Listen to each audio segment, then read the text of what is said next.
Did you know this is a $70 shirt? Yeah. Yeah. How much you pay? Don't worry about it. I'm live. Goodbye. Love you. And you better be careful on your door because you locked it accidentally. I cut my finger open. Wait. What? Your bedroom door. Thank God Sage is going to be a thief one day. She got it, popped it right open. I cut my finger open trying to get it open. Seriously? I didn't lock it. Well, it was locked. It probably, it sometimes does that when I shut it and it just... Okay. Why did you guys don't want to get in there? Because it was locked. Alright, take the dogs. Love you. Yeah, I've restored everything though. Good. I was talking to And I'm live right now, so everyone can hear.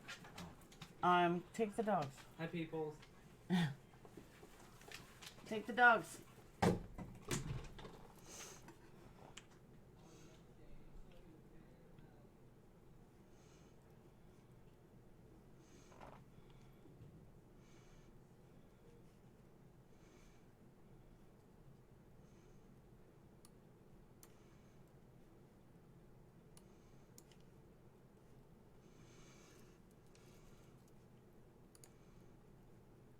Hey guys, now that you heard my kid. Oh, you know what? You may not have heard it.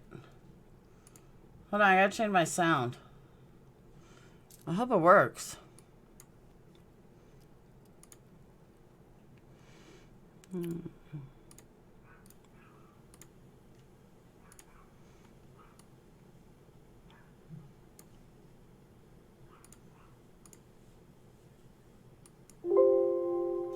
Alright, can you guys hear me? Oh, you did hear it? I didn't think you guys were going to hear it. Whoops. What's up, Aaron? Hey, Rachel. Hey, Abigail. Hey, Anxiety. Hey, Uisha. Hey, Lash Goddess. Janelle. Betty Boop. Denise. Katrina. Light Truth. Tawanda. Stephanie. I didn't know if you heard it or not. He, just walked in. Want to see what I did? Owie. So before I get started, I want to show you guys my mug came today. You know, like my own merch.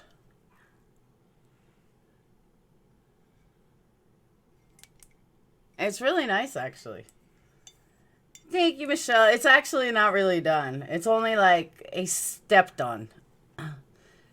Because I ran out of stuff. And it's actually darker than I thought it was going to be. What's up, Tracy? Hey, Joanna. So, yeah, so that's the merch. That's the mug.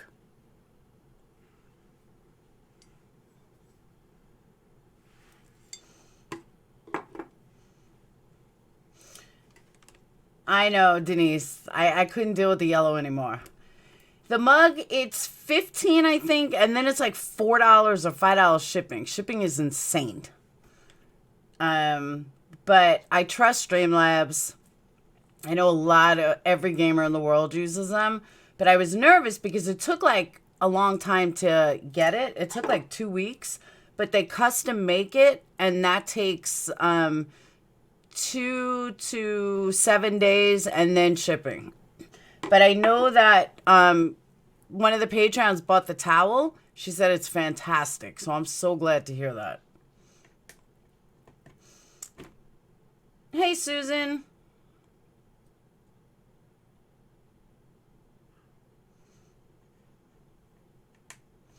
Hey, Crime Logic. Thank you.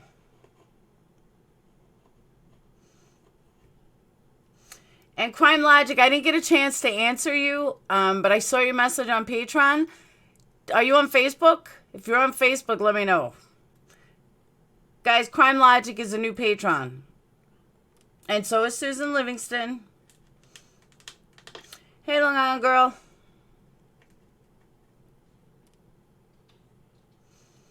Thank you, Jill.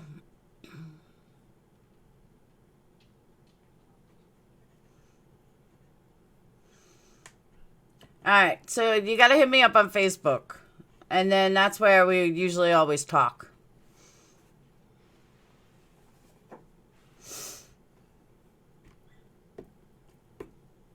I am staying blonde, but I could not deal with the yellow. And the girl ruined my hair so much that, like, I'm going to have to wait a couple of weeks, and I can't do it. I could not deal with the yellow. So I wanted it to be lighter, but it came out a little darker. But I'm going to get professionally done because I really want, like, really light silver lavender. So, how many mods do I have? I have 60 to choose from.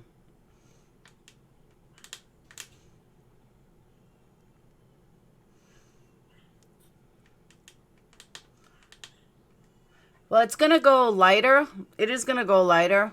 But I had to get rid of the yellow. It was driving me absolutely insane. Like, really insane. So I was like, screw it, I'm done. Like my mom. She went blonde because of me, actually. She used to be dark. And I was blonde for so long. She's like, I think I'm going to go blonde. So she did. She hasn't switched since. But what happens is you get gray, too. But I really like that silver lavender, and I just couldn't complete it myself. I'm going to have to get it professionally done, which I'm okay with. But I'm going to kill my hair to keep trying to go blonde. So I gave up on it. Thank you, Long Island girl.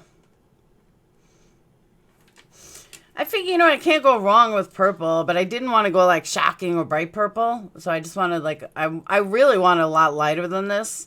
So we'll see what a professional can do. It's just anything is better than that damn yellow. My natural hair is growing in silver. I wish mine was. Oh, my mom Marissa. I know I have so many moms. Thank you, Crime Logic. Yeah, some of the orange is still there, but you can still see it in the back. That's why I got to get a pro done. Thanks, Aaron. Oh, you know what I forgot to do? I forgot to put a link for the merch up. That was pretty dumb. But I know the mods have the link to the merch. Good color to have as a base to go blonde on. So I agree. I mean, one thing about my skin color, I'll say I could pull off a lot of colors. So I'm pretty happy with that. I went blonde due to gray hair. That's kind of where I'm at. But at least, I mean, I don't really go out much anyway. But at least this will cover.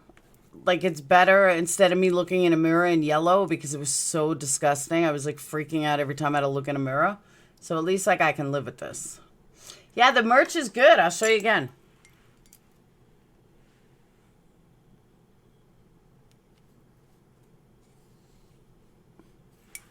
I'm very excited about it. Thank you, Twanda. But like I said, it's not done yet. Oh, there you go. Tracy just posted a link for the merch. I'm going to make more shirts and stuff. I kind of wanted to, like, wait to see it first and then go ahead and, you know, do more. I work from home. I could have pink hair with green highlights if I wanted. She is good with imitating me. I will say that.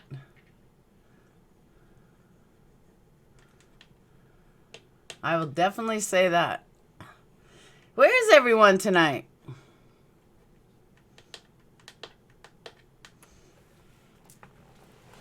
Yeah, I'm really happy with the mug. I really am.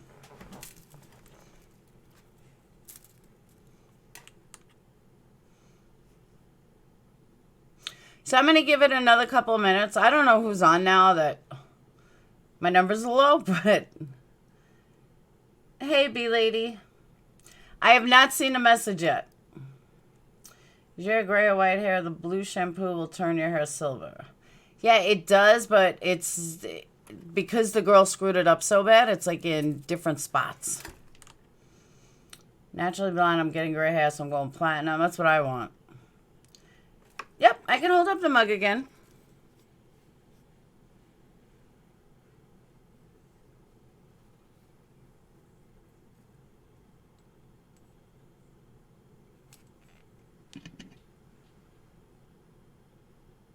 It's a dolphin.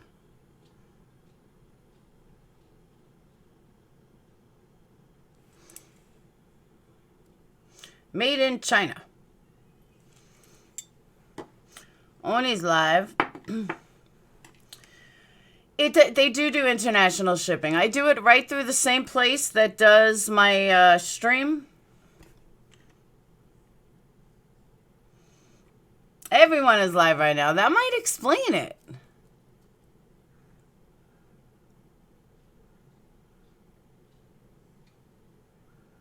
Because I'm like, dang, where is everyone? Everyone was looking forward to this. Is the mug up on Patreon or other place yet? The mug, Tracy actually posted a link for it. Crazy K is live too. Damn, a lot of competition.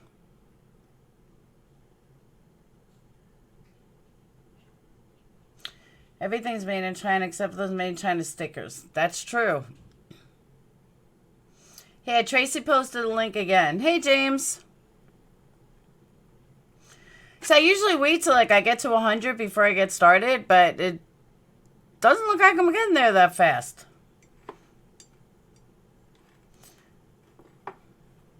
You never get notices. That's not good.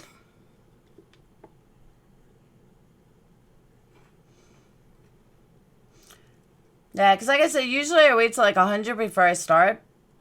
So I'll give it like 5-10 more minutes. Yeah, I have to thank Oni for that. Oni made the design. He made the logo. Hey, Vixen. Thank you, Pumpkin.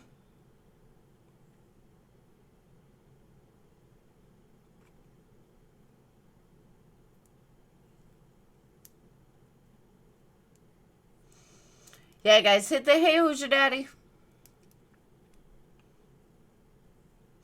I know, and I'm sorry about that. I can't help that.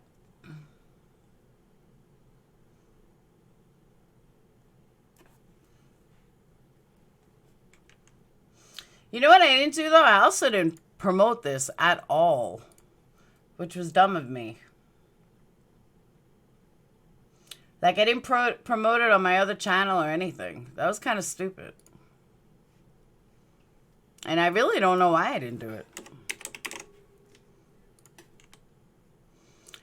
So, I'm going to do some quick promoting.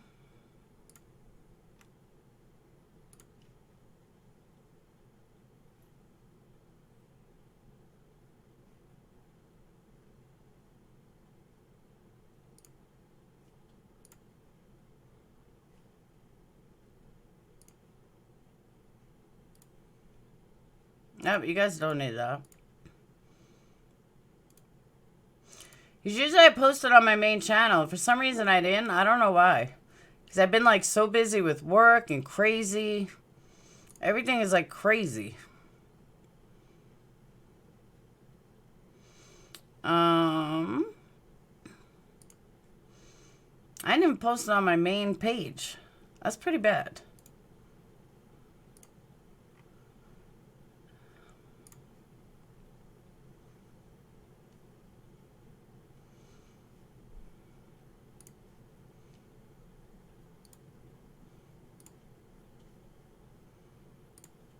All right.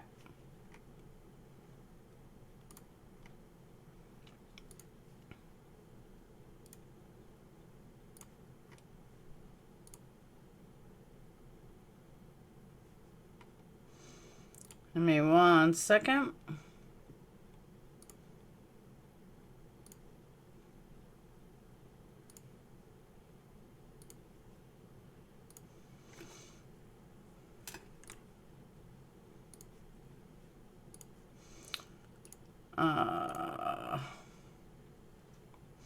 Now I lost you guys. All right, there you are.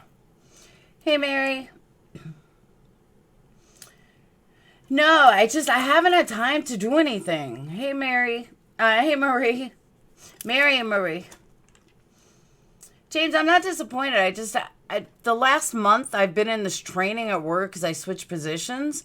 And it's been insane. Like my hours, I'm working like 9 to 5. And then as soon as I got to race to pick up my daughter from chorus or theater, and then I come home, cook dinner, and I like barely have time to breathe. And then it's like 12 o'clock at night when I do a live. So I haven't had time this whole month. But tomorrow my hours go back to normal and I can live a normal life.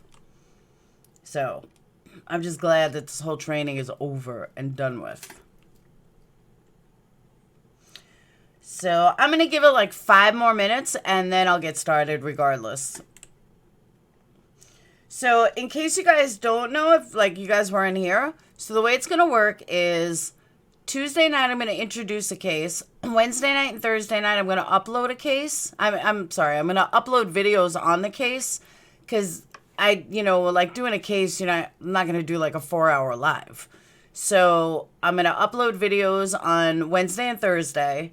And then on Friday, I'm going to do another live to tell me, to share like your feelings on what you guys think of Tuesday's video. And then on Saturday, I'm going to do like a debate night. So like people on both sides can debate whatever it was. So it should be a lot of fun.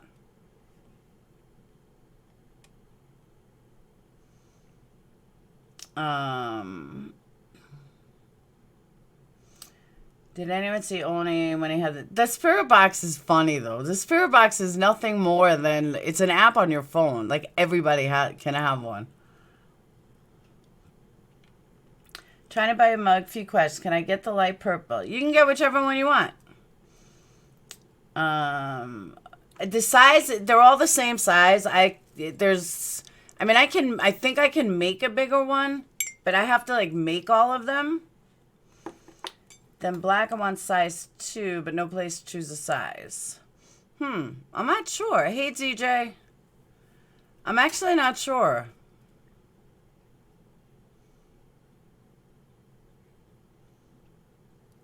Funny how into it they get. I know. They do. They take it all seriously. Am I the first one to purchase? No, I bought the mug. But sign in via my Twitter won't let me get it. I don't know. I think Spirit Box is silly too. I really do. I think they're dumb. Because it's just an app. I mean, the odds of it being like real are slim to none.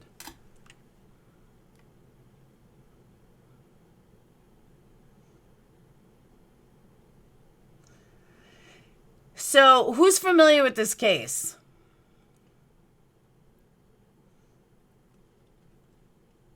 Hey, Mac. Hey, Clary. So, did you guys read up on the case? You familiar with the case? It was creepy being real or not.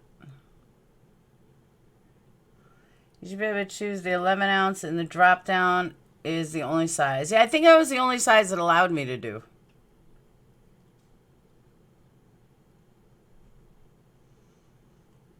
Me, I have a question. Okay, what's your question, hon? Hey, Denise.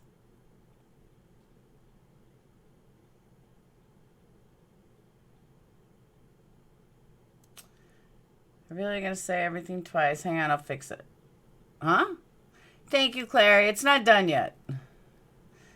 This was me just getting rid of the yellow because I couldn't fucking stand it. I couldn't deal with it at all whatsoever. She was falsely accused. So what I'm going to do tonight, I'm going to give you like the overall of it and explain how she ended up where she is today.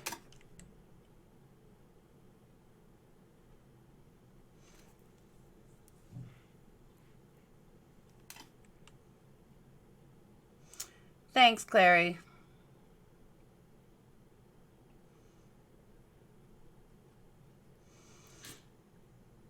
All right, you know what I want to do? Hang on one second.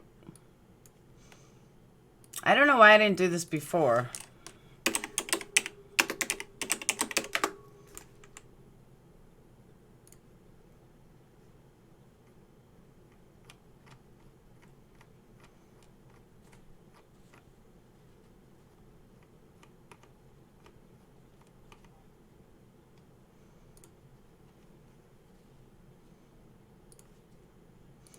Hang on.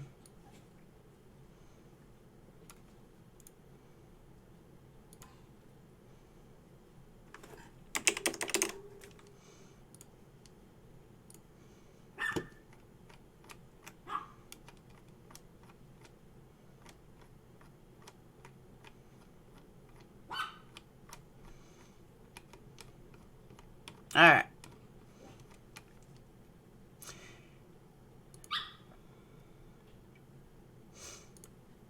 All right, here we are. D. Peterson, not totally fixed. It's getting there, but it's not totally fixed. Does anyone think the IP has ever freed a guilty person? No.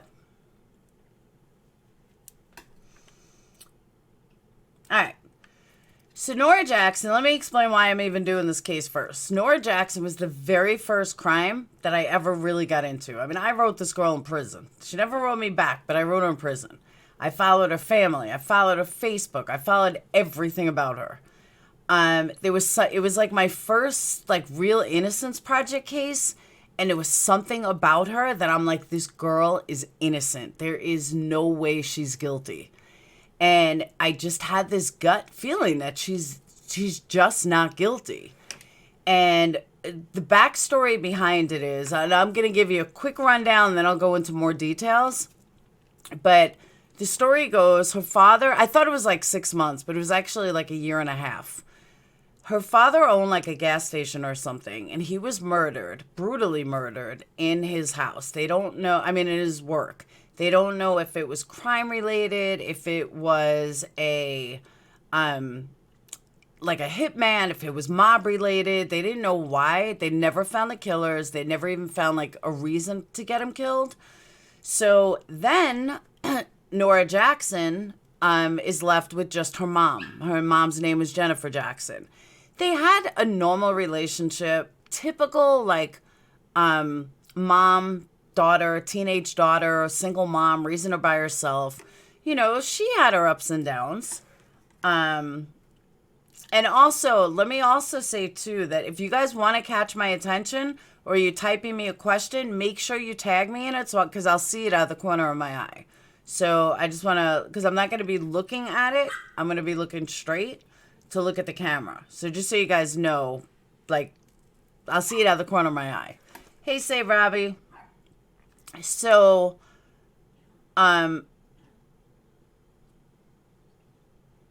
thanks, useless stripper. I'm not stressing over, but a lot of people were asking me about this case. That's why I was like, I thought there would be more people here. Like, last night at 1 o'clock in the morning, and there were like 150, so it's just kind of weird. What proves it? I'm going to get to all that, B-Lady. And if you're overseas, you may not have heard of this case.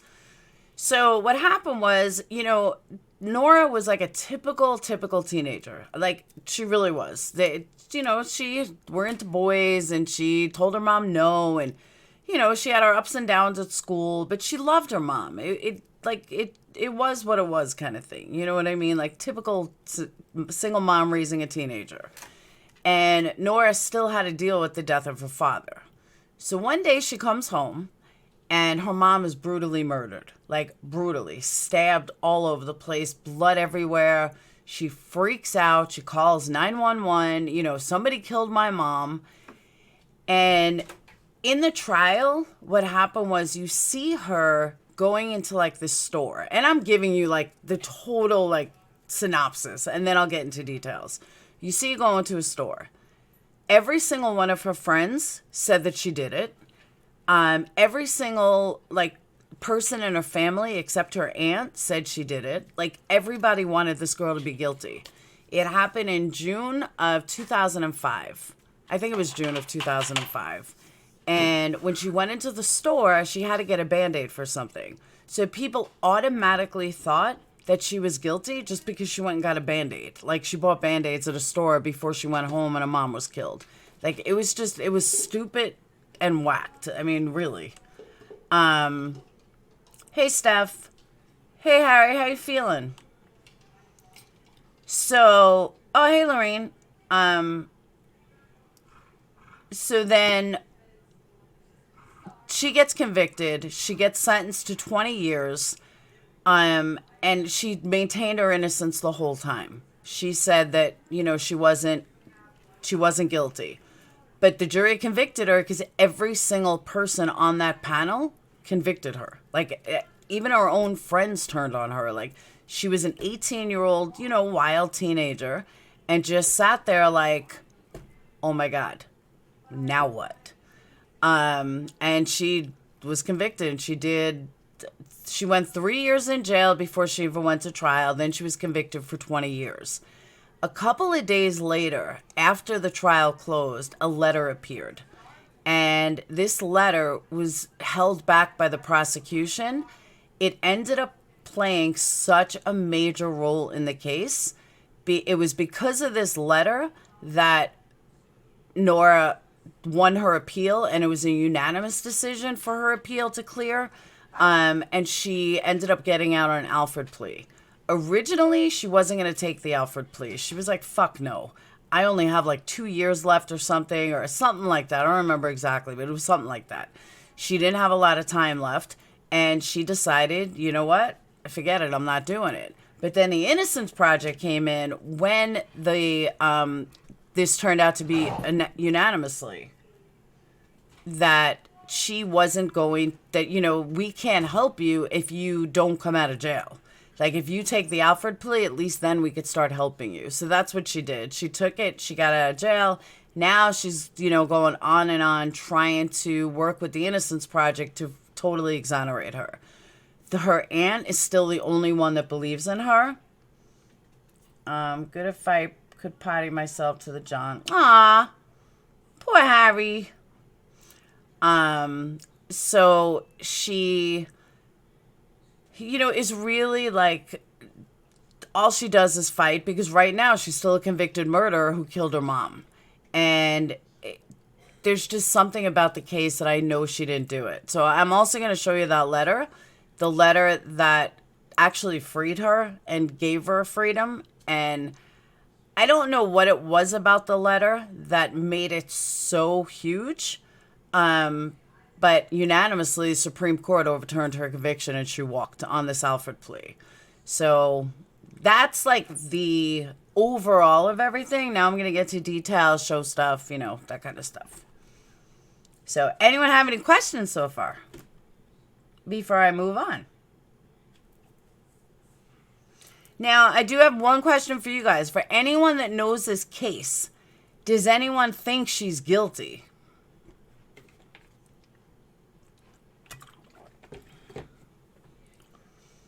I don't think it's her aunt. It was a close family friend. No, it's her. Her aunt was the only one that stuck by her. She's the one that ran the Facebook page, too.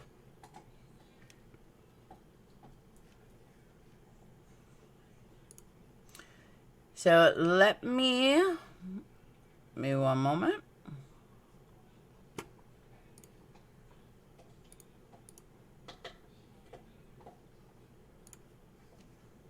Yep.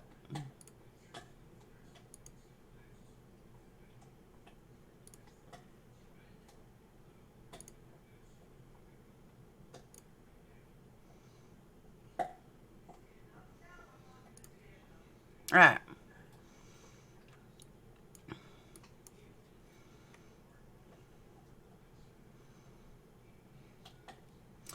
Oh, there it is. Okay. So I know I could do it. Give me a moment. I closed out all my work stuff.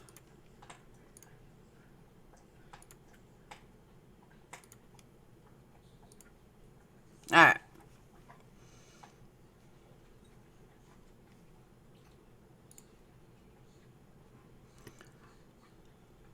Give me a moment.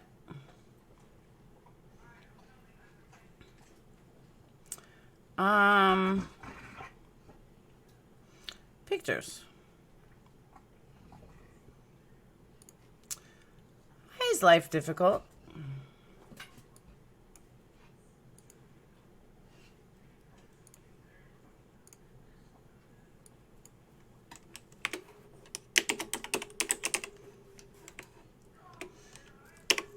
Yeah, talk to Harry for a second.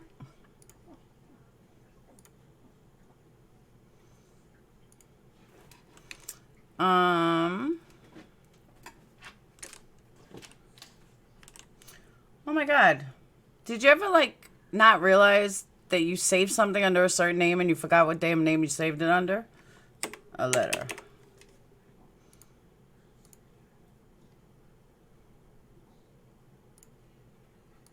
Whoops.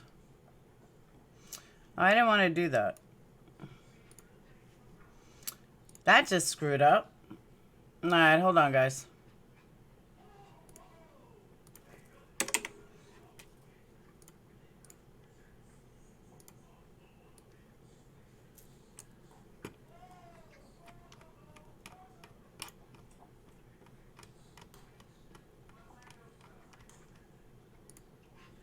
Alright.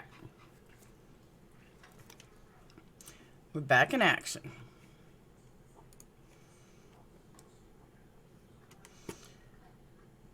Judge said he thought she was guilty because her mom was sending her to boarding school. What was the proof? I didn't know the judge could have an opinion. The judges are not supposed to have an opinion, but far too often they do, and it really hurts people. I don't know why they do, but they do.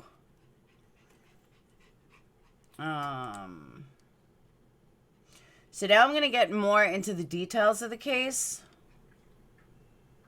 I'm going to get into all that now. Details and stuff of, you know, what exactly happened. So Noura Jackson was framed in Memphis, Tennessee of killing her mom, Jennifer Jackson, in 2005. She spent over 3 years in jail waiting trial, like so much for a speedy trial, before being sentenced to 20 years and 9 months in prison. Now, there was absolutely zero physical evidence to convict her. Nothing that linked to her mom's murder. DNA testing came out later and excluded her as a suspect, but it also suggested that 2 or 3 different people were present at the crime scene. Supreme Court of Tennessee overturned her conviction unanimously in 2014 in a 5-0 decision that made strong statements about the misconduct that took place during the trial. Prosecutors threatened to retry Jackson, and she was faced with a little choice but to accept the Alford plea in 2015.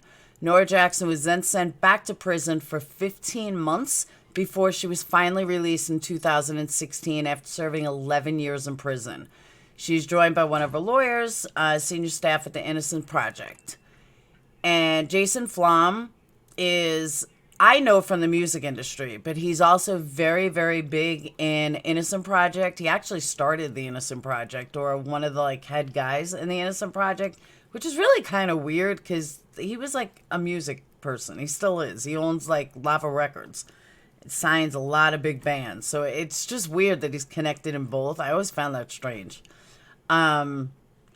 So there is an episode on that he does a podcast. Jason Flom does a podcast. I'll give you the link. And he has an hour-long interview with her. So let me go ahead and post that link. So there's the link for it. And anyone that... thanks, Kim. Anyone with Making a Murderer, it's very similar in the sense that, you know, it's very similar in the fact that there was a lot of prosecutorial misconduct. I can't talk. But at the same time, it's absolutely sickening that she spent 11 years in jail and it totally could have been overturned like within a week. It's disgusting. It's absolutely pathetic that this happens even today. This was an 18-year-old girl who lost her entire life up to date because of the prosecutors that were under pressure and decided, hey, you know what? Let's go ahead and get this girl. But there's a lot of legal stuff to this case that I'm going to get into the 2 uploads that I do. Tonight was more like introducing you to the case, and believe me, there's still a lot more. Don't get me wrong. Hey, Slimakuda. And so what's interesting though is that she could have gotten free if not for this prosecution. By the time her conviction was overturned, she had already spent 9 years in prison.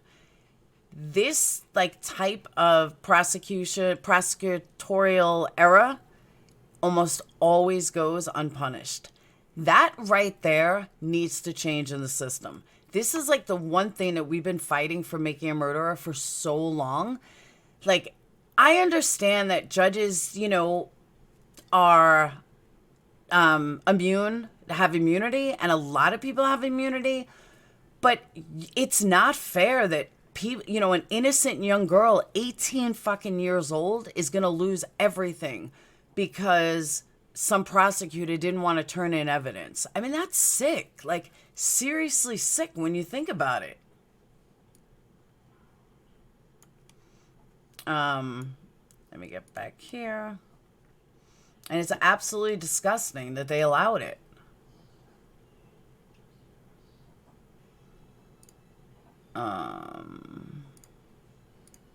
How did I lose my thing? There we go. Okay.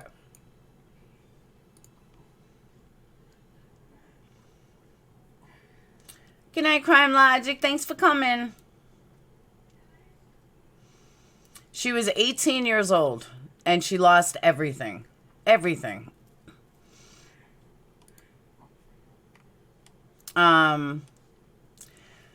So I was right. It was June 5th of 2005. She called 911 at 5 a.m. and said, please, I need an ambulance. I need an ambulance right now. She cried like someone broke into my house. My mom's bleeding. She panted as she waited for a few seconds. She's not breathing. She's not breathing. She's not breathing. Please help me. There's blood everywhere. So you can imagine like walking in and seeing the sight of your mom killed. Now, keep in mind, her dad was just killed a year and a half prior to that. So it's kind of scary to think that, you know, like the courts and the jury like didn't keep this in mind, or even the 911 call, which I'm going to play in a minute. Hold on.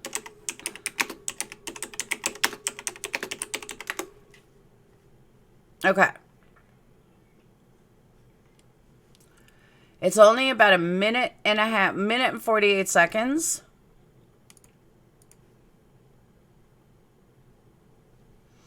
Actually, you know what? I don't want to play it from there. I'll play it from here. Because we know I don't want to get shut down again.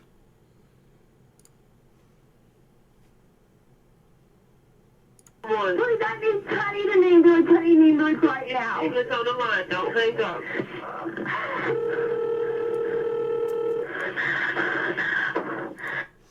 Alright, you know what? I'm going to do this. I'm going to let you guys watch it. Oh, actually, I can't because it's a YouTube video. Ugh. Alright, we're going to try this again. I'm going to play it now. I'm going to start it over. But, you know, people talk about, whatchamacallit, like Darlie Roddy 911 call, which to me sounds fake. This to me sounds real. And I think this is why I always believe she was innocent. So I'm going to restart it. Like I said, it's only a minute and 48 seconds. Oh, 911. Please, I need Tiny to name good Tiny name good right now. It's on the line. Don't hang up.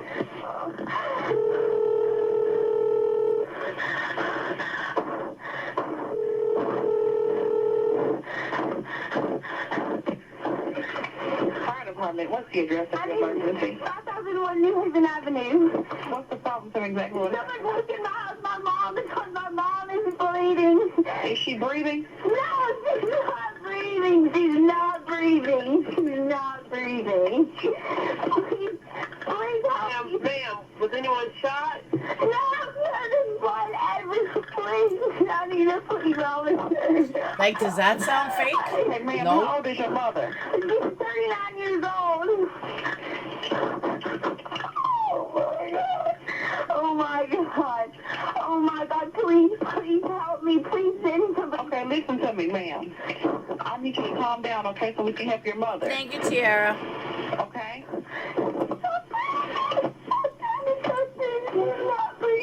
Okay, listen to me. Did you see what happened? No, I just got home. Did someone broke into your home? Yes, I went to go get my kitten out of the kitchen and there's glass everywhere. Please send an ambulance, please. Okay, listen. We have help on the way. We're going to help your mother. Somebody help me right now. Ma'am, I need you to calm down so we can help her, okay?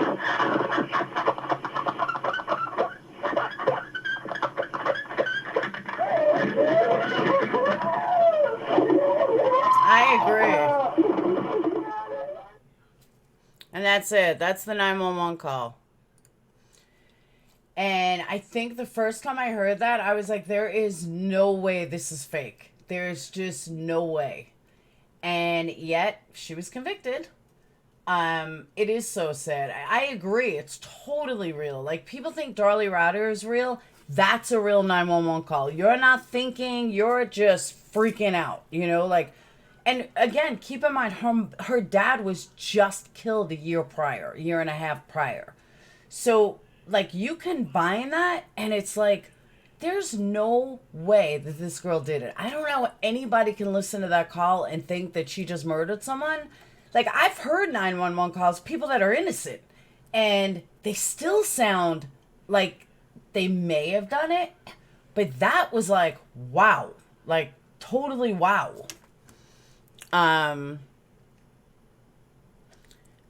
So now I am going to show you the letter that actually got her free. Well, kind of got her free. I don't know if you want to call an Alfred plea free, but it's freer than sitting in jail.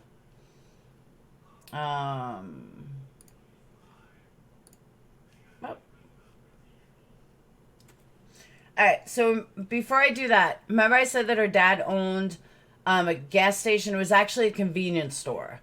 It was also ransacked, and when she walked in, her entire house was ransacked. Like, everything was ransacked. To this day, her dad's murder has never been solved. What happened was, though, that they were facing pressure. The Shelby County Deputy District Attorney, Amy Wirich, came up with the theory that Noura murdered her mom to collect money from the estate and life insurance policy. They were under so much pressure to find out who did this to the wife because they never got the husband. So the easiest one to target was this 18-year-old kid. She was arrested and held on a $500,000 bail. Unable to pay, she was detained for the 3 years. So much for, like, speedy trial. And again, no physical evidence linked to her. DNA testing of evidence suggested that there were 2 or 3 different people present at the crime scene. At Noura's trial, her attorney called no witnesses, thinking that the DNA evidence was sufficient to prove that the client, was not involved.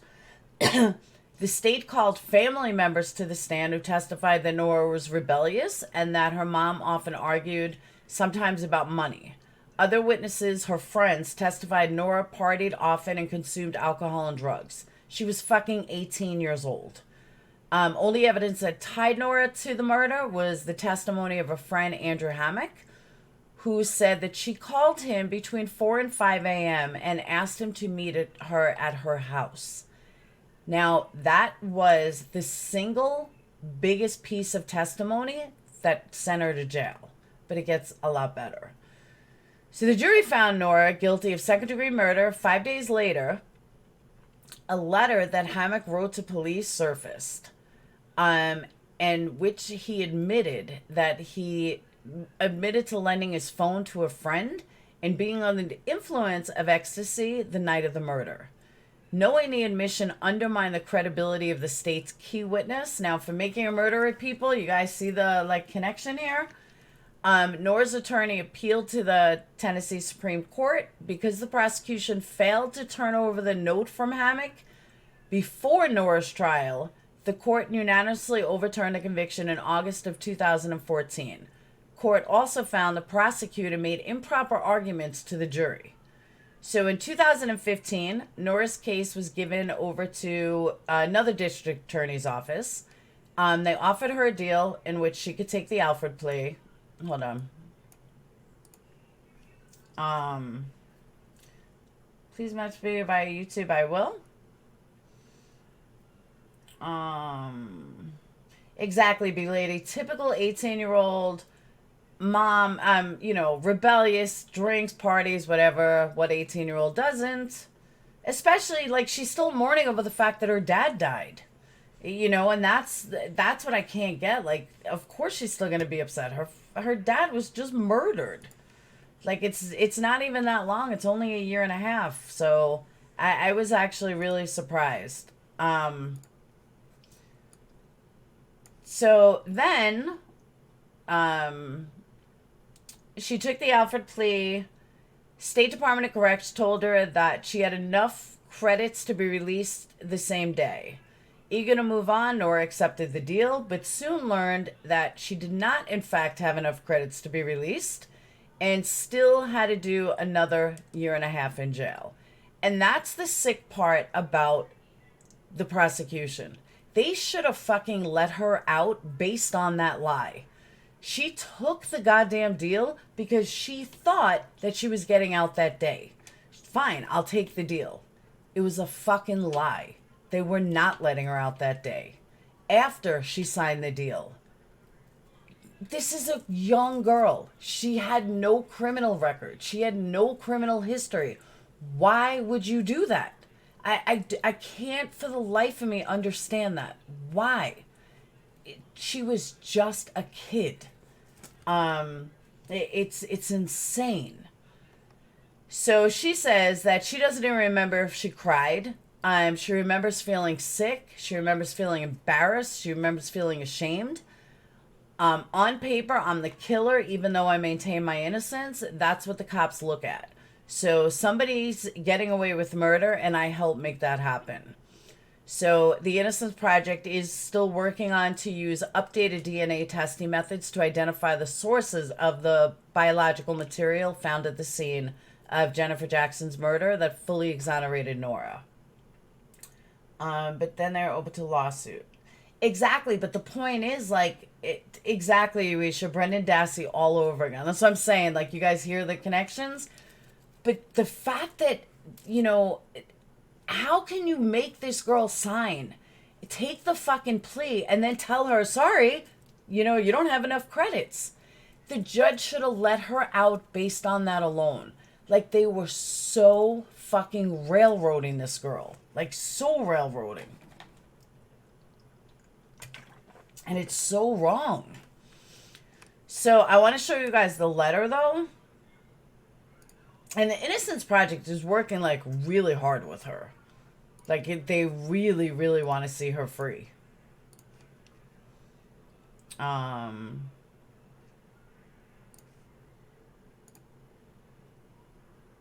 it is. Okay. So I'm going to not only read it to you guys, but you guys are going to be able to see it.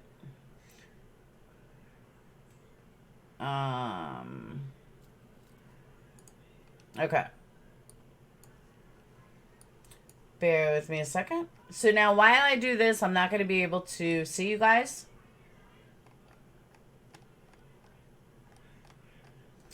Hang on. All right.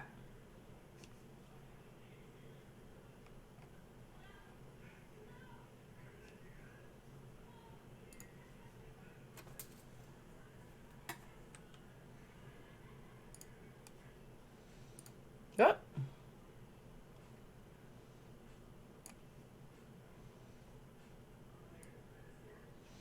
You know what? I'll go off camera for. You know what? I don't even know if that'll work.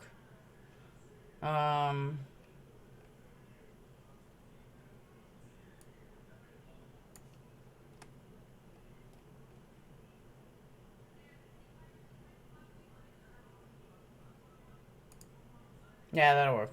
Okay.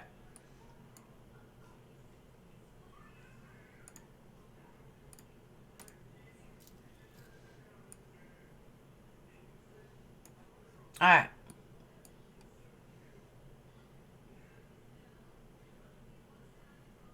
So the letter says,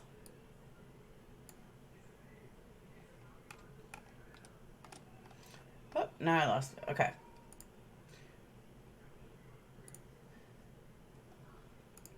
So the letter says, this was from the state's key witness. On Saturday, June 5th, close to something, Ian, J-Ron, and Marcy's went to pick up back something. His horse, his hose, I don't know. And he didn't come out because he said that he had the act in the morning. So we something up with RG at the time. After we left Buc-ee's, I then got in the car with Ryan. We went to Watts Milner's, and then we went to a party with Ryan. I don't know why people can't fucking write legible. Went to a party with Ryan. Something, Noura called Ryan's phone looking for me because I left my phone with Ian, and he told Noura that I was with Ryan. We were at this party for a little bit. We then left because Ryan tried to start a fight. Then he went back to something and Marcus, which they were in my truck. I got in my truck and was driving, Marcus in front, J-Ron in the back asleep. So then Ben drove us back to the house. When we got there, the house, we came inside. Something wanted to come home because I was rolling on ecstasy. So asked if he could later on Grizzly something. We sat here for a while, then something, Chelsea came over. By this time, Eddie was alert because we were something, at 3:37. Me and Ian wanted to go to the shop lab where we were on school or something, and we stopped at a gas station and decided to go back home. That was what Andrew Hammock, Nora's friend, gave to the police in the early days of the murder investigation. The note, which raises the questions about the credibility, was not provided to Nora's defense team. It turned out to be a crucial piece of evidence in her appeal. It was probably the single biggest factor that caused her appeal. I mean, it caused her to get this Alford plea.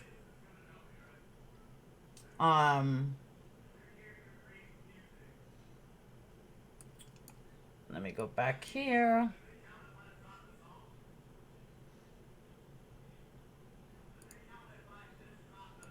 All right. I'm off camera for a minute. And you guys know why. But you guys can still hear me. And I was going to use my vape, but I ran out of batteries.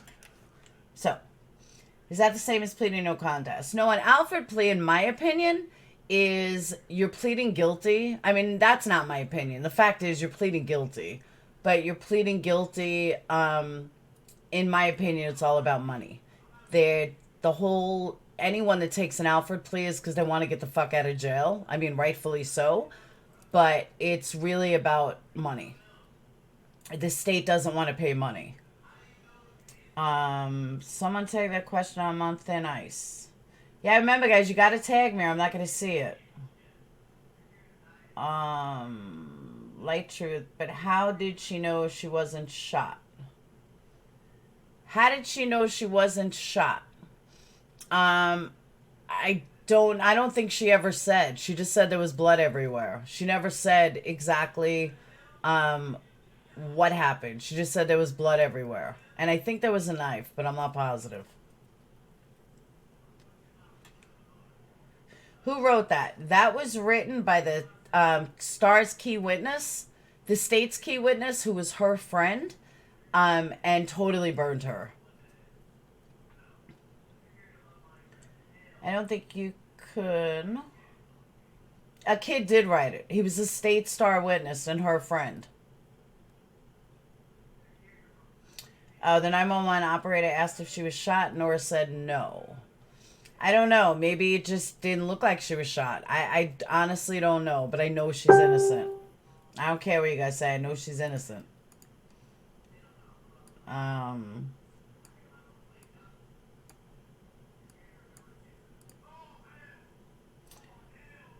Is that plea so that she won't be able to sue them once she's found innocent? No, an Alfred plea. Thanks, Guy. The Alfred plea is nothing more than you plead you're guilty, but the prosecution doesn't have enough evidence, or the prosecution's evidence is tainted, or there wasn't enough, or it, 25 years later it doesn't exist anymore, but you still plead guilty because you want to get out of prison. That's just like the West Memphis 3 took one. Happens when there can be a retrial, but the state doesn't want to risk losing, and neither does the defense, so the defense accept the guilty charge and get released. No, Saturday nights are for debating. I'm just like explaining the case. Is she already out now? She's out now. She's fighting. She's fighting like mad dog to get out with the Innocence Project. Like 2 different Innocence Projects are behind her and doing everything they can to free her, to get her exonerated. Because you got to remember too, there was 0 evidence to convict her originally. Like none. There was no fucking evidence at all. It happened June 5th of 2005.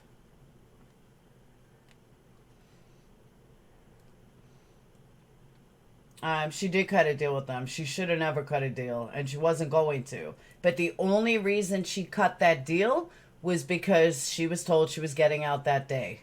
That's why she cut it, and it was all a fucking lie. Just one big lie.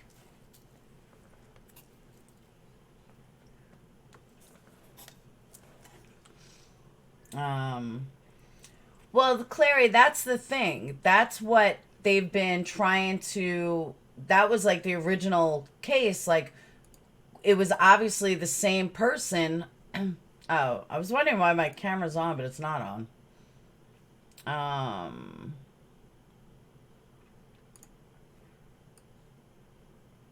I'm back. Because her lawyer was a public defender. Do you think her attorney will drop Trump a line to ask for innocence? No. But she has the best... Yeah, they were together, Long Island Girl. She has the best innocence people behind her with tons and tons and tons of money. If they ransacked the home, they were looking for something. They ransacked everything. Everything. It might be, D. It is a mess of a case. And wait till I really get into the brunt of it, which I'm going to do videos on because it's all like legal stuff. Like how the Brady... And for anyone that's with Making a Murderer, the Brady case is huge in this case. Huge. But it's like too much to do on a live. So that's why I'm going to do it on the uploads. And tomorrow's upload, you're going to see the same outfit because I'm doing it tonight after this. Was there any evidence in the dad's case? No. I mean, it was like some evidence, but there was not enough to ever find anyone to do it. Her father and mother's murder can absolutely be related. Especially because neither one, like, there's rumors going around that maybe it was the mob related. Like, her dad had some ties to the mob. Maybe it was mob related. Rumors have also surfaced that they were looking for something that her dad had and kept it hidden in, his convenience store. But then when they couldn't find it, then thought maybe it's in the house and the mom was killed. Seems like he hit her, he borrowed money. That's what I'm saying. I remember that there was something. They don't know who killed the mom because they went after her. She's the only one that's ever been convicted of it. But now the Innocence Project is doing new DNA testing, which I don't know why we haven't heard anything yet, but new DNA testing in 2017 to find out what's going on with it. And we still haven't heard anything. But it was like really, really trashed. That was the letter that I just read, Stephanie. That was what they forgot to disclose. And I think the reason why it was so important is because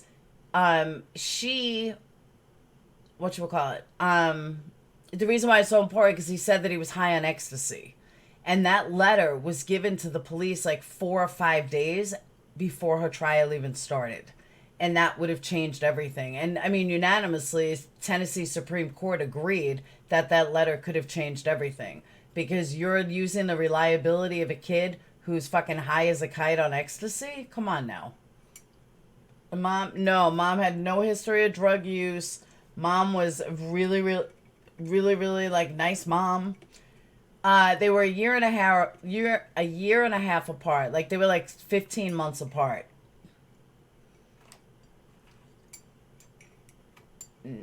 Noura had to pay her 2 mother's sisters.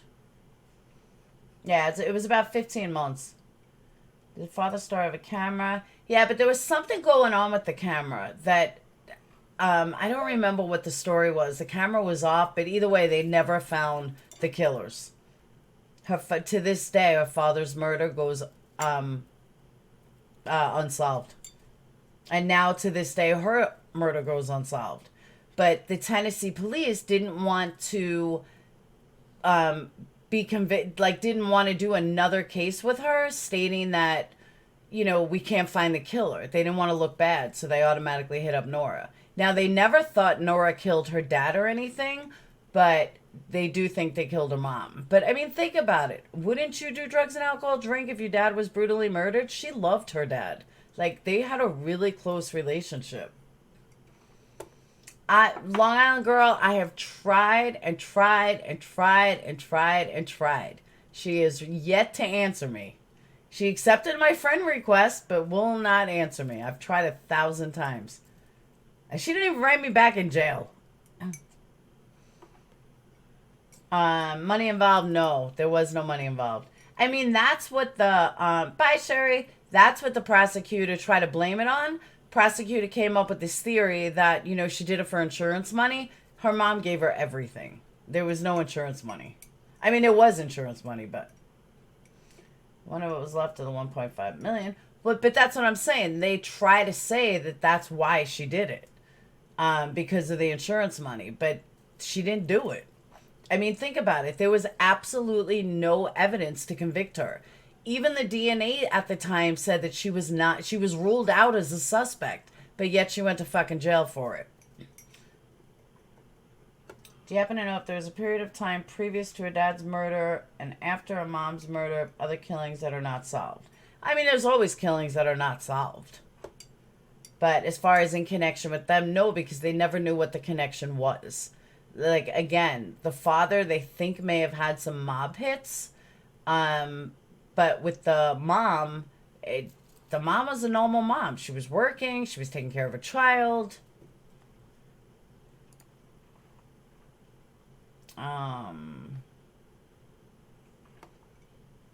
Most of us did those with the day. Yeah, those were the days. I agree with that. I potted 18 because I was 18. Exactly. It's sad. Whoop. Let me see if I could find, I know there's not much.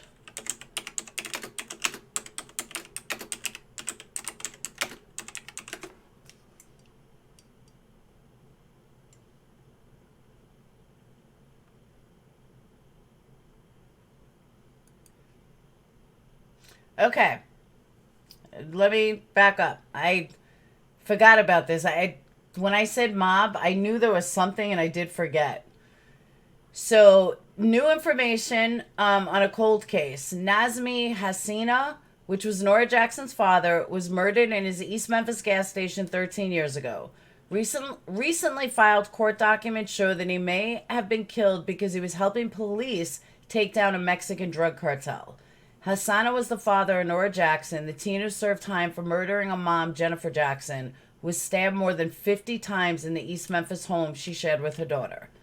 Noura has maintained her innocence. Court records show that Noura believes her parents' murders could be connected. 1 year before Jennifer Jackson was stabbed to death, Noura's father was also stabbed. Those who follow the case wonder if it's more than just a coincidence that both Noura Jackson's parents ended up dead. Husana ran a limo company out of his Mount Moriah gas station across the street from the now shut down Platinum Plus strip club.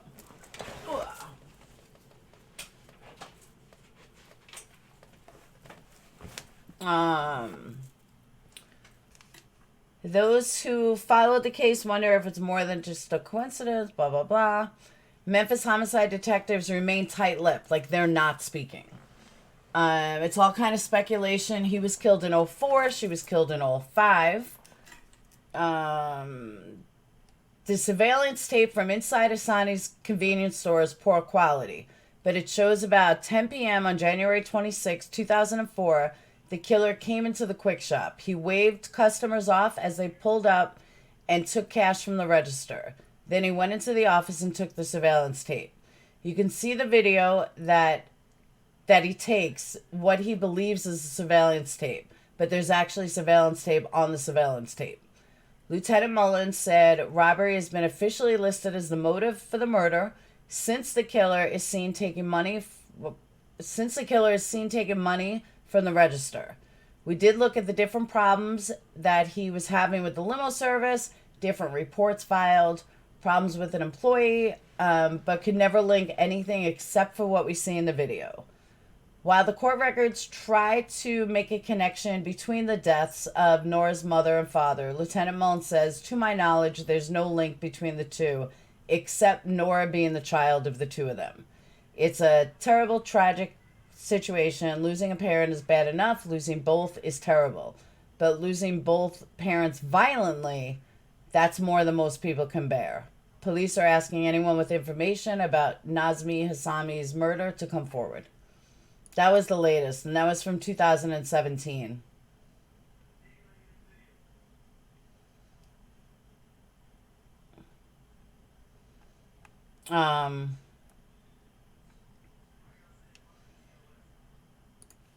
So that's the dad. Yeah, I knew it was some kind of mob thing or something. Hey, Rhonda, I remembered it was some kind of mob thing. And that's the mob thing. He was helping the police with the drug cartel. I know someone whose husband led a double life and they had no clue what was going on. No, they did know. But I don't remember why he was trying to take them down. I don't remember why he was talking to the police, why he was working with the police. I honestly don't remember any of that. But, you know, the problem is after 2017, there's like nothing. Like, you can't find anything from 2018 or 19. It's really frustrating. And I agree. It is too much of a coincidence, especially the way they were both murdered. Well, that concludes this case. Can't believe it's taken this long to get her a new trial when evidence was left out. It's not that it's taken so long to get a new trial. She doesn't want to go to trial. She just wants to be exonerated. Like, she's out with an Alford plea. I don't think she wants to go to trial. She can't go to trial because if she goes to trial, she would win. Tell shut the cops up in the town. The Brady violations stuff play a major part in this case, but it's too intricate to do like on a live. I'm going to do that more in a video tomorrow and Thursday. Well, she's been out. She's been out for 2 years already. She's living with her aunt. Yeah, she just wants her name cleared. And Jason Flom is working very hard to do that. A lot of the Innocence Project is. And she's absolutely beautiful. But she has this big flag over her head that she is guilty. And especially with the Alford plea, she's guilty. She can't be tried twice, no. Light truth, I don't remember. I want to say they were married still, but I don't remember for sure. Yeah, I think they were married. I think. But I know that she loved her dad. That I do know. Her family did not support her. Her aunt is like the only one that supported her. Her trial is heartbreaking. Like, you see all her friends say she was drunk or she was doing drugs. Like, it's really heartbreaking. Obviously, I'm not going to take the risk, you know, showing the trial. Because knowing my luck, I'll get shut down. But, yeah, it's interesting. It's really sad. Wonder if the drug mob was helping cops with, could have been selling drugs to his daughter. No, she wasn't on that kind of drug. She was like a pot smoker. You know, on like an occasional, like ecstasy or something. She wasn't like a heroin doper or anything. Hinted to that, let a cop have sex with a prostitute or stripper in his back office. Was using the video to blackmail, hence he was shot. Huh?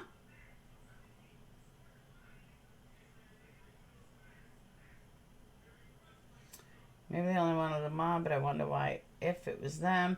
No, they were definitely looking for something. I mean, the place was ransacked. And she was, like, that was the other reason why they convicted her, is because the way the mom was stabbed so many times, it was a passion kill. You know, like, it's someone that knew her. It was, you know, stabbed 50 times. How did they find out he was helping the cops? Well, after he was dead, the cops probably said he was an informant.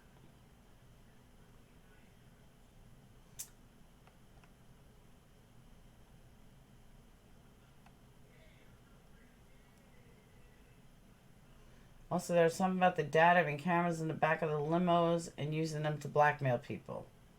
Okay. She was a wild child and she got the blame. Absolutely. Like I said, I don't remember much about the dad, because I haven't really looked at the dad's case in a while. But Mac, as of yet, she's not free yet. You know, she may be physically out of jail, but she still has this over her head. And I do remember specifically that she was going to go, I was going to say go live. She was going to get out. I don't remember what, but like they were going to let her out early on good behavior or something, like before it, you know, got overturned or whatever. And she was like, no, fuck that. I only have like a year or two left or 3 years left. You know, I've been in here long enough. I'd rather do my 3 years than come out and do 5 years of probation. No, thank you. I'll finish my 3 years and be done with you guys. And somehow the Alfred plea came in. The crime scene had absolutely zero evidence to link her. The DNA from the scene actually excluded her as a suspect, but they still nailed her. She was a daddy's girl. I know she's been to New York, so I think she can leave the state.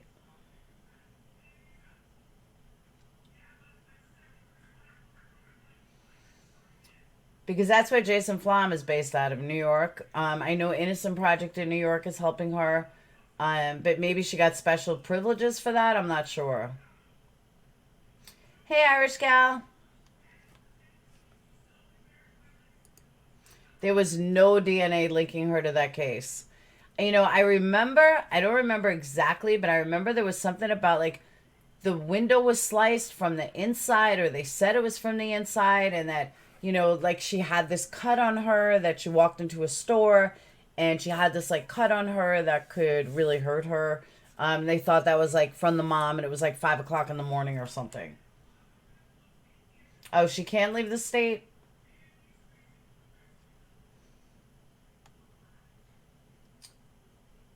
She lives in Brooklyn. So if she lives in Brooklyn, then she left the state of Tennessee.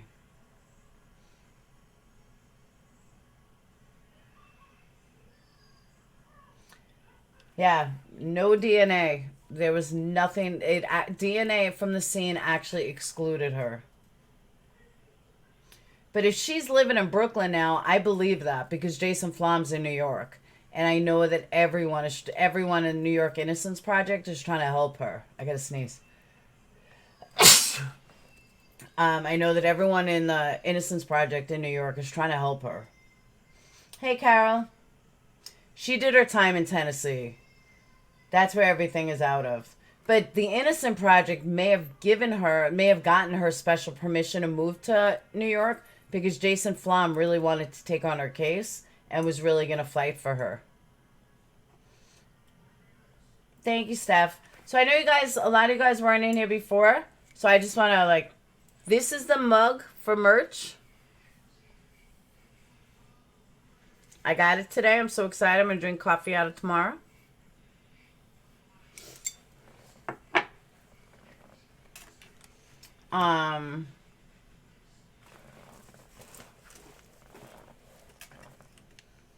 And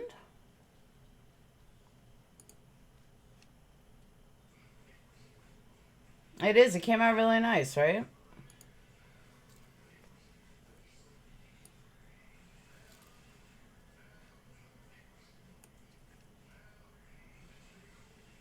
Whoever broke the window to get in had to know where the inside lock was. That's very possible. So, but the Weirick and Stephen Jones, Jones was the second prosecutor assisted in the trial. He introduced several witnesses who described Noura's partying life, sex life, and drug use. And again, it was mostly alcohol and marijuana, and the opiate Loratab, which she was prescribed when she was 16 for pain from endometriosis. Much of the testimony was tangential to Jackson's death, but Judge Kraft made the questionable decision to allow it for whatever reason nobody knows, giving Warch the chance to paint a picture of a teenager spinning out of control. Breaking all the stuff done. Why did Sage do it? I asked Sage to do it. She wanted to do it right before she fell asleep, but I didn't want to because I was laying down. Oh, go turn it on. Hey, Lizzie. Unless you want to get up super early in the morning. Okay. Fine. You better get up early. What? You have to wake me up. All right, fine. What time? 6. Okay. You have to wake me up, though. I will. I love you. Lock the back door, please. Hello, mate. So prosecutors presented this great deal of testimony about a small cut on Noura's left hand. I kept pointing my right hand, but it's actually a left hand. On the morning that her mom was killed. Now, when they asked her how she got the cut, Noura gave different explanations to friends and her aunts and her half uncle. They told the jury. Police testified that in her initial statement about where she was in the early morning hours when Jackson was killed, Noura did not mention a stop that she made around 4 a.m. at Walgreens. The jury saw grainy video footage of her buying bandages and skincare products. So, the anxiety, there's no DNA. She was actually ruled out. But a lot of people think she's guilty based on the statement that I just said. Towards the end of the trial, Weirick introduced the only witness that placed Noura at the scene of the crime in the crucial time before her mother's body was found. And that was Andrew Hammock, the one that was wasted and high on ecstasy, driving around. And hair on mom's fist was not tested. Correct. But that's all. I'm saving all that for video, Trace. The kid lied and said that Noura had called him between 4 or 5 and asked him to meet at her house.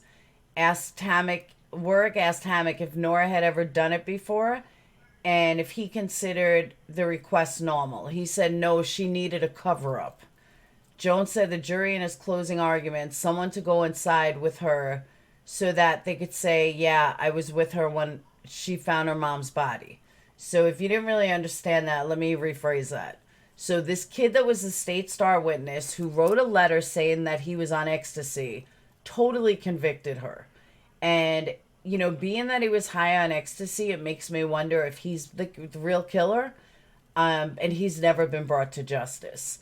But he had said that he told the state that she wanted a cover-up, that she wanted him to come over between 4 and 5 in the morning so that she could walk into her house and say, oh my God, my mom's been murdered. That's pretty powerful testimony when it comes from your really, really good friend going into trial. Like, that's pretty big. 3 days later, or 3 days after something, before the trial started, he gave that letter stating that he was high on ecstasy and doesn't remember a damn thing. So that should have been, like, entered into evidence, because it wasn't entered into evidence, which allowed this statement that totally crucified her. Because, I mean, it's pretty powerful when, like, your best friend is on the stand stating that you wanted a cover-up and everything else. Nora's lawyer was worried about the effect of medication that she was taking. Court called no witnesses, emphasizing instead to the jury that the DNA evidence that was found at the scene pointed away from Noura and to unknown suspects. In a final argument, where it stood facing Noura and raised the question, the defense left unanswered by discouraging Noura from testifying. Just tell us where you were, she shouted, throwing up her hands in a gesture of impatience. That's all we're asking, Noura. So they really had it out for her. Tracy's jumping ahead with the hair in the hand. There's a lot of things that were never tested by the prosecution or the defense. It was a really, really shady investigation that nobody really understood why they didn't do more. Sadly, the jury only deliberated for like 9 hours, and then they filed back into the courtroom. Noura, with her thick, dark, beautiful hair, falling to her shoulders, sat with her hands folded on her lap. She was wearing a blue and white flowered dress. She tried to make eye contact with some of the jurors, but they avoided her gaze. When she heard the words guilty of second-degree murder, her head fell. After the trial, spoke to the media, and of course, Amy said, it's a great verdict. Noura was sentenced to a prison term of 20 years and 9 months. Warwick's victory helped start her political career, which is another twist in this case. In January 2011, she was appointed district attorney of Shelby County. After the elected district attorney left to join the administration of Governor Bill Haslam, Warwick, a Republican, became the first woman to hold that post. She then won an election in 2012 and 2014 with 65% of the vote, running on law and order message against weak opponents.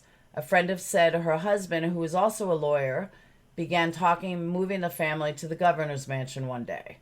5 days later, she got out on an Alfred plea. 5 days later, after the jury found her guilty, Stephen Jones, the assistant prosecutor, filed a motion to submit an omitted statement, handwritten note that Andrew Hammock wrote. Nora's friend gave to the police in the early days of the murder investigation. Jones later said that he received Hammock's note from the police in the middle of the trial, tucked it in a flap in his notebook, intending to give it to the recorder, and then just so happened to forget to give it in. That would have changed everything. In the note, and we already went to the note, that he left his cell phone with a friend and later was rolling on ecstasy, a drug that's can either be known as ecstasy or Molly. He asked Warwick and Jones repeatedly before and during the trial if he had given her all of the state's information related to Hammock's credibility, and it would have changed the entire case. So I'm going to save more of what the Supreme Court said about it for tomorrow night's video, and it's going to be an upload, but it's really interesting.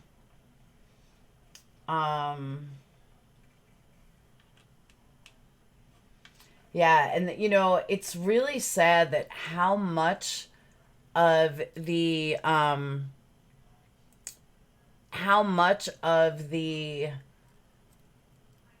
politics play a part in people throwing away their lives. I would love to see politicians throw away their lives in the same capacity that they throw innocent people in jail just to win an election. That's going to be Thursday's video, but I think it's absolutely sick and it happens all the time. When police got there, did she have the same clothes on as the camera at Band-Aid store? B-Lady, for some reason, I want to say she didn't.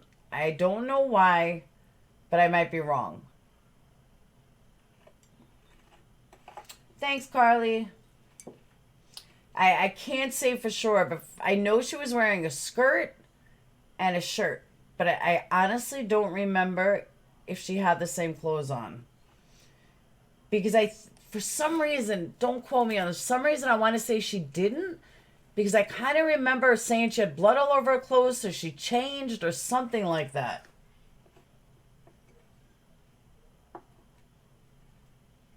Oh, my nails are horrible. I gotta get them done. Yeah, it's absolutely sickening what they do. Absolutely sickening. No, you can answer that, Tracy. Because I kind of remember it, but I don't remember it. And for some reason, I remember she was wearing a denim skirt when she went into the store with, I believe, a tank top and a sweatshirt. And that was the other thing I remember. I remember this. I don't know why. But they made a big deal, and I literally haven't looked at some of this in a long time. But the more I think about it, it's coming back to me. Like, she was holding her arms, like her sweatshirt, like above her hands, and it was hot out. And they didn't know why she was doing that. I vaguely remember that.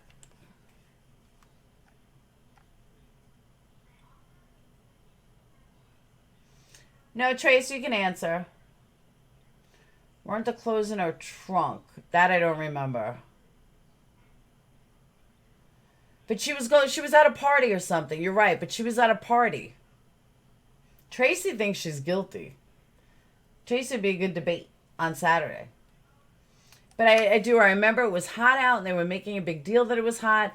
And she wore her sweatshirt up to like her mid-arm, and they didn't understand why she was doing that.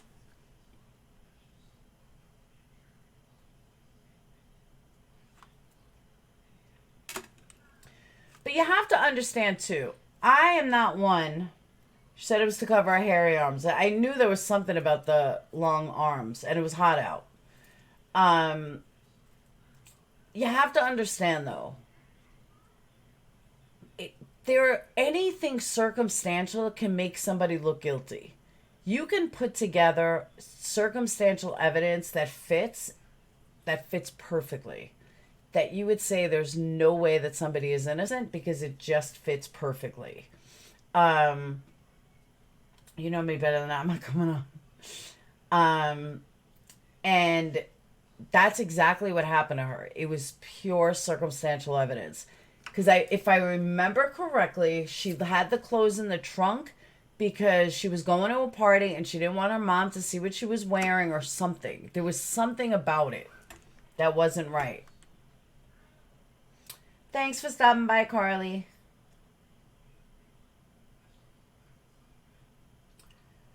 We used to carry different clothes, sleazy ones, to party. That's what I'm saying. It was something like that. I just don't remember exactly what it was.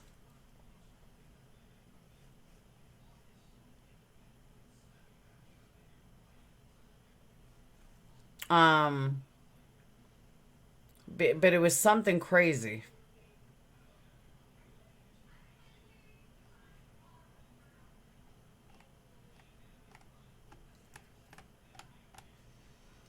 Man, I didn't do that as a teen. Hide clothes.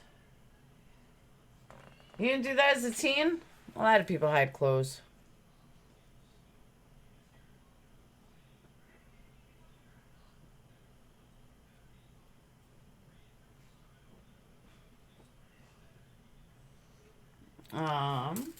But I just, there's too many little things.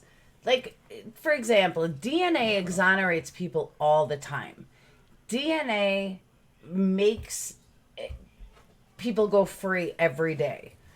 So if you have a case where somebody is exonerated, I mean, that there's no DNA that links to them, how the fuck can you convict them? It just doesn't add up.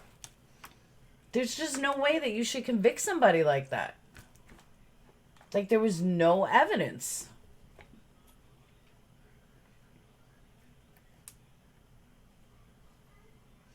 So, but there are so many different aspects to this case. There's so much information on it. That's why I just kind of wanted to introduce it tonight. And then, like I said, it's going to get an upload tomorrow, an upload Thursday, and another live on Friday. Because it really is a fascinating case. And a lot of people can't decide if she's guilty or innocent. But you have to understand, Peterson, they don't know if she's really didn't do it. You know, they really don't know. Almost all through high school, I hid clothes. That girl was convicted based on testimony that was reliable. That's what it wasn't reliable. It was unreliable. DNA was there and it wasn't her. Someone else was at least there. Yep, and nobody else was convicted. This was all about unreliable. Okay. This was all about a political campaign and this bitch wanting to win. That's all this was.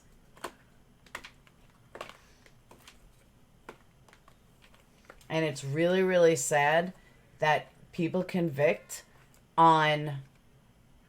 that people can convict based on nothing. I mean, the fact that the prosecution try to have that omitted... How the fuck do you do that? You can't just have something omitted. Like, that's just not right at all. You know, it's same thing with making a murderer. They did the same shit. And it's just not right. It's crazy.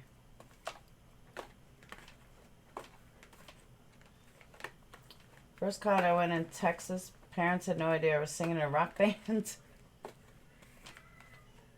That man doesn't eat like a 2-year-old, too. It's like every case, people believe someone is innocent, most believe they're guilty. That's true, but I really believe that she's innocent. I honestly and truly do. And I've believed it for a long time. Again, DNA evidence is so vitally important in turning over cases. So when there's no evidence, as you can tell, I'm holding up my cigarettes. If there's no evidence to convict her, then there's no evidence to convict her. That's crazy. You know what I'm saying? Like, it's just wrong. It's almost like you can't have it both ways.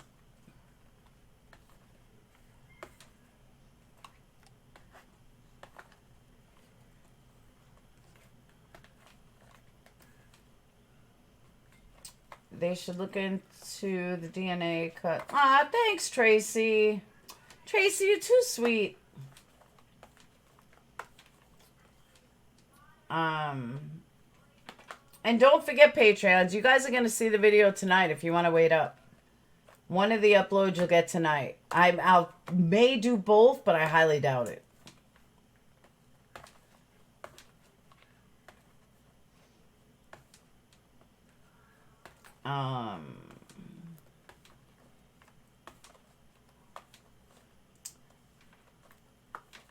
And that's sweet of Tracy. Tracy's so nice. She's quiet, but she's good.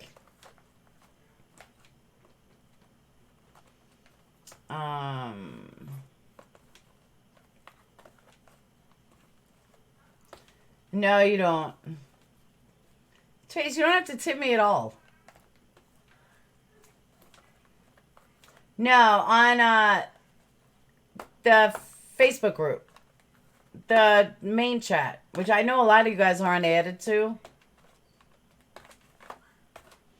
But I can post it on the Patreon chat as well. I mean, I'm going to post on Patreon as well. News story, so I don't know what's shared here, but it sounds like this young lady got screwed. She did get screwed. Everyone going to bed, flying home tomorrow, home sweet home. Oh, have a safe flight, Joanna. That's just not right and unfair to her. Absolutely. It was completely unfair. So I am going to shut down in about 10 minutes because I do have to make some videos and go to sleep because I'm tired. And tomorrow, right after work, I have to go get my nails done. So much chat is on Facebook. That is correct. And what I tell patrons, even if you put together like a fake Facebook, just let me know. But if you're going to do a fake Facebook, you have to be 100% real on Patreon. And I have to, like, I can confirm your address and everything. Because then we don't mind if you're fake. But Mac, I know you. He was one of a kind. I loved him like he was my own father. I never had a father. He died 3 months before I was born. I was very blessed. Aw, that's so sweet, Guy and Jackie.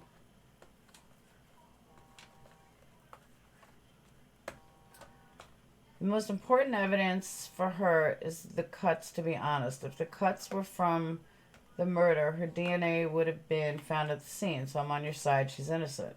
There's a lot of things that prove her innocence. A lot. But there's a lot of circumstantial evidence that make it look like she's possibly guilty. And that Andrew Hammock's testimony was her friend. That's huge. That played a huge role in this case. Huge.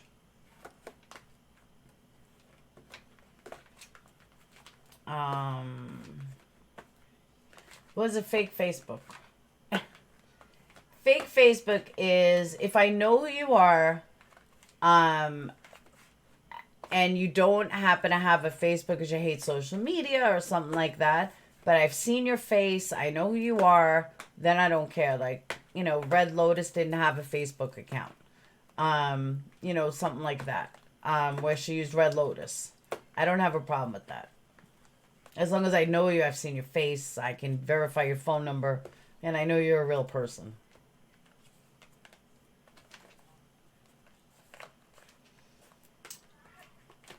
Bye, Janelle. Have fun at work. Laura spoils a Patreon. So much fun in the chats. Best in the bit. Aw, thanks, Velvet.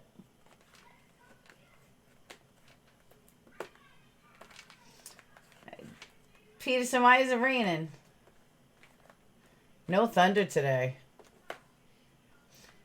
And Clary T's back in the chats. I gotta add her the other ones. Yeah, Jen, it really is an interesting case. Do you think the cop said something on the kid who wrote the letter? No, I don't. I really don't. I think the kid came clean, and the cops just didn't want to turn in the letter, so they ignored it. And when the cop went to trial, I'm sure he felt like, you know, they already knew I already wrote the letter, so now I'll just tell them what they want to hear. You know, do I think there could be some sort of coercion? Of course there could. I can't say no. No one else gives us so much content as this. Aw, thanks, Velvet and Tawanda.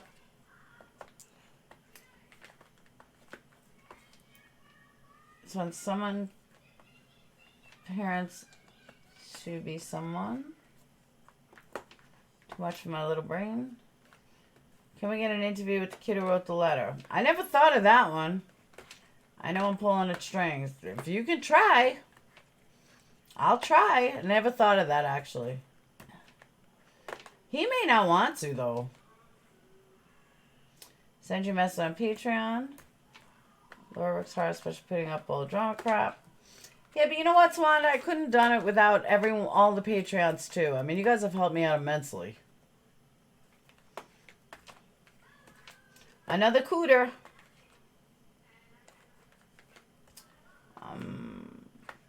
She gets exonerated and compensated. Only if she gets exonerated. Thanks, Tiara. It's not done yet. I kind of only did the front right. Nice to be on your chat. I enjoyed it. Good night, Aaron. Thank you for coming. Cooter. Yeah, what's with all the cooters lately?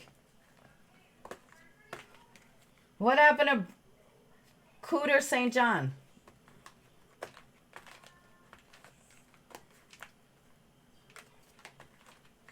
I think it's a great little gig, though. I just calling everyone Cooter. I'm coming up with different cooters. Here's a purple highlight that looks really... My whole hair is purple. But it's wrong. It's not right yet. I wanted more lavender. Sarcasm, you're crazy in a good way. That's true. I used Eon. I went to Sally's because nobody had the right color I was looking for. But I'm going to go get it professionally done in lavender. But I can't touch my hair with any kind of dyes for a while. So that's why I was nervous. I just like typing things that are purple. Ah, thanks, D.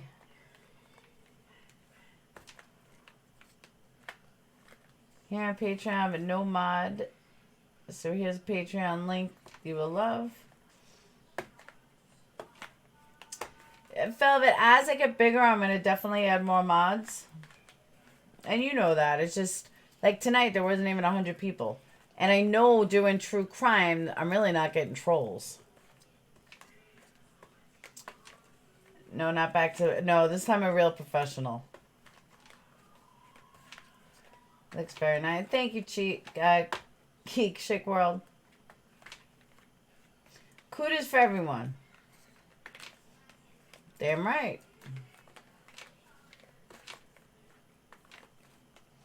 You too, Aaron. Sleep well.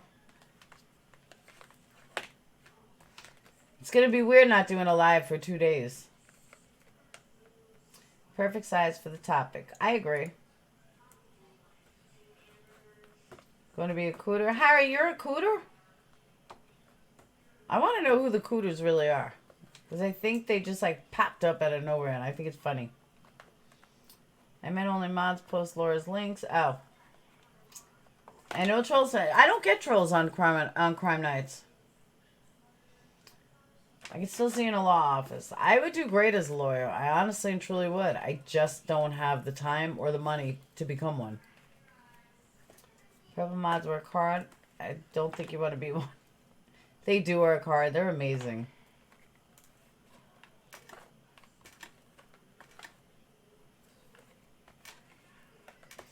And Patreons, you guys are going to get a video tonight. I'll post it in Patreon and I'll post it on the Facebook group.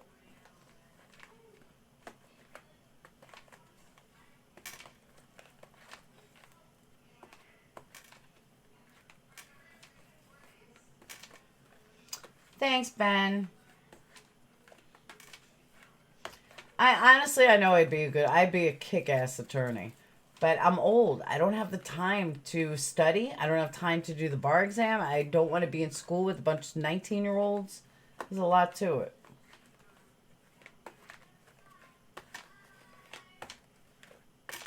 There really is a lot to it of why I don't want to do it.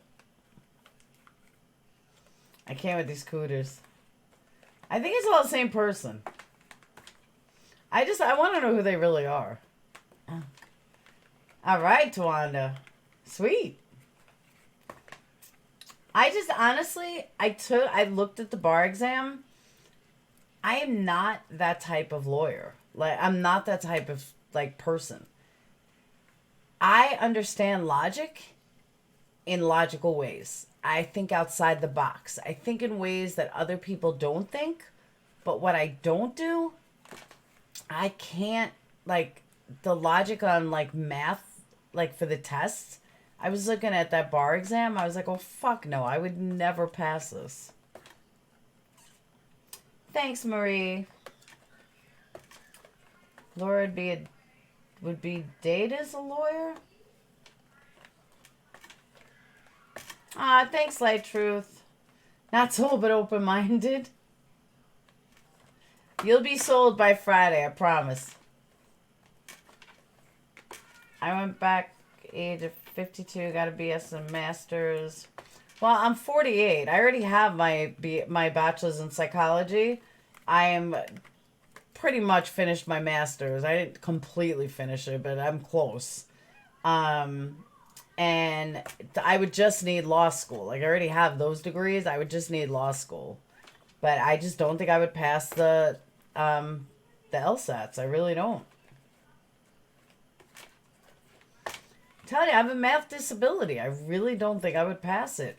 And I don't even know if financially it would give me the money. They'd be like, bitch, you already owe us $100,000. Which I do. Yeah, I could do it in 3. But then I'm also going to school with like a bunch of fucking 19-year-olds. They'd be like, hey, Mom. Test just getting into law school is pretty overwhelming itself. I agree.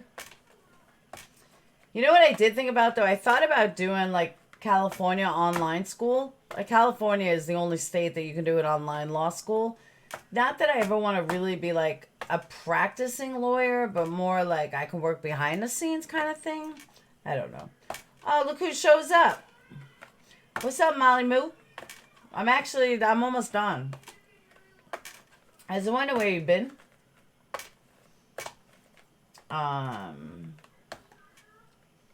Yeah, I already have all my undergrads.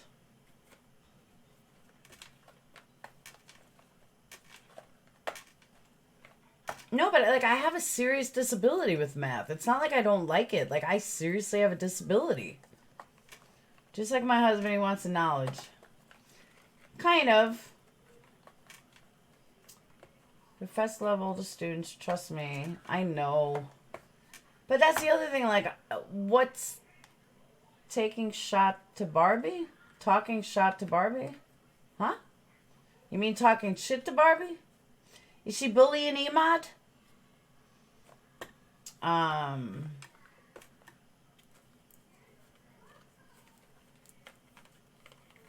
eyes are burning. He wants the letterhead. Or the name, Esquire. PURPLEXEDQT Esquire. I think that'll work. But I'm telling you, I looked at the LStats, and the logic in that, I just don't get. I, like, seriously just don't get it. Like, I figure things out. Like, I missed my calling in life, which is a criminal profiler.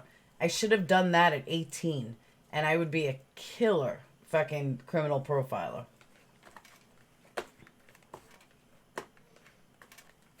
But I fucked it up.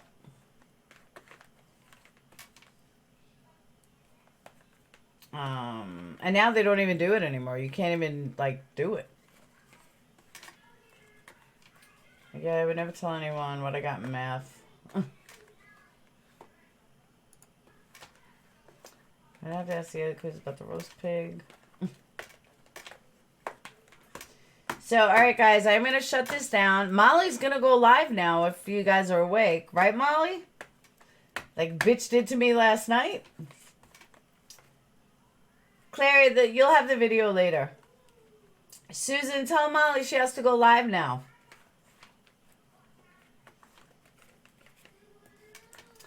I had a high school promised a math teacher I would never work in a bank. I became a nurse. A lot of math is involved. Yeah, I used to live with someone who was studying to be a nurse. There's a ton of shit.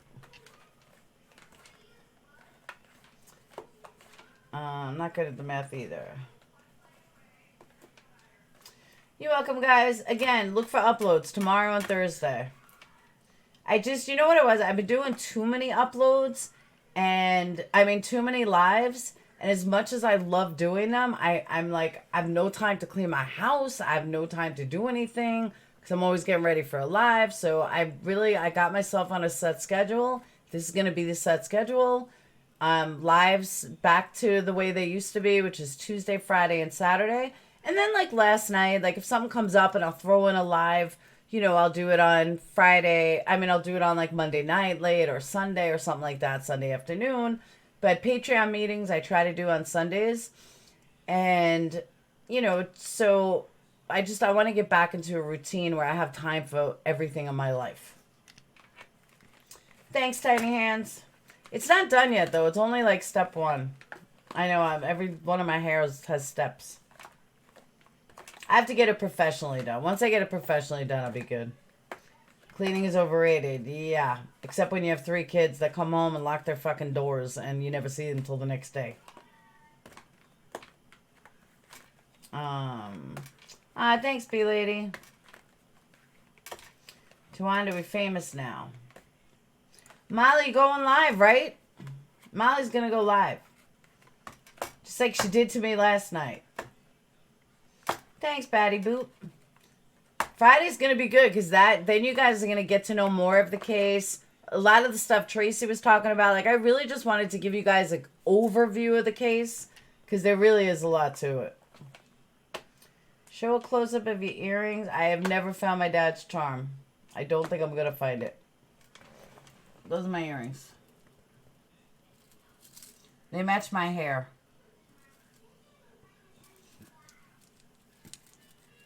I can even take it out.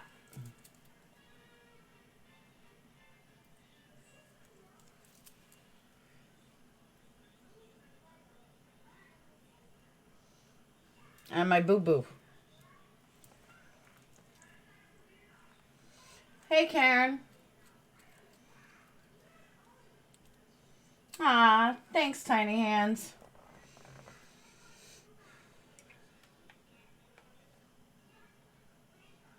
Good night to all the cooters. Yeah, I know I'm capable. Tracy knows a lot. She's going to be on the panel. No. Tracy doesn't talk. She's like silent. Silent but deadly. Did you backtrack? I've done everything. I'm telling you, I think I lost it to TJ Maxx. I'll find it. So, alright, I'm going to shut this down because I'm going to grab something to eat and then I got to make this video for Patreons and to release tomorrow night. So, I want to thank all you guys for coming. If you want to become a Patreon, join the fun. Links up there. Patreon.com at PURPLEXEDQT. Also, I want to give a shout out to... Give me a moment so I can do the shout out. Thanks, Harry. So I want to say a thank you to Light Truth, Tracy, Fire Chats with Kim Lowry, and I want to thank Crystal, aka Beaver Gaming who subbed, Ruth Walton who subbed, and I don't know why not everyone shows, because I know from my subs what goes up, so it's kind of weird. Good night, everyone. I will see you guys on Friday night, but you'll see my face on Wednesday and Thursday. All right? Oh, by the way, I just remembered, Friday night is going to be late because my daughter has this chorus thing on Friday and Saturday from like 7 to 9. So the lives are going to be late. I probably won't start till like 10:30. So I just want to give you guys a heads up there. Don't forget, I'm going to check messages as soon as I smoke a cigarette, grab something to eat because I have not eaten yet. And I will see you guys on Friday night, late Friday. I will not forget. Good night, guys. Mods, thank you so much for doing a fantastic job as always. And don't forget, check out the upload tomorrow. All right? Patreon to get it tonight. I'll talk to you guys later. Peace.